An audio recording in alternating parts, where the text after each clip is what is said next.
माणसं फटकी असली ना तरी फटकेतून शिवसेना जगवणारी माणसं खूप ताकदीने जगवणारी आहे. आपण आता दुपारी बोलत होतो काही अनेक कसोट्या दिल्या गेल्यात महाराष्ट्रात.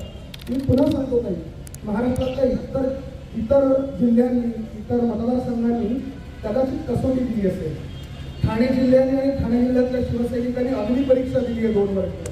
मग अशी अग्निपरीक्षा दिल्यानंतर आम्हाला जर तोच उमेदवार मिळणार असेल ज्यांच्या विरोधात आम्ही अग्निपरीक्षा देऊन आजपर्यंत जगलो आहे तर मग काही ह्यांनी कुणाला मतदान मागायला जायचं.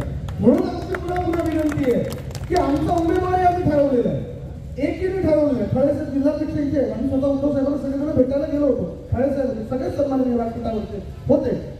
एकमुखी मागणी आहे. आमचे संपर्क प्रमुख आहेत रुपेशदादा म्हात्रे, आम्हाला लोकसभेचा उमेदवार द्या. काही 2 लाखाच्या खाली एका मताने जरी उमेदवार पडला किंवा निवडून कमी मिळाला आम्ही राजकारण सोडून देऊ काही. बरोबर आहे ना? Speed news Bharat.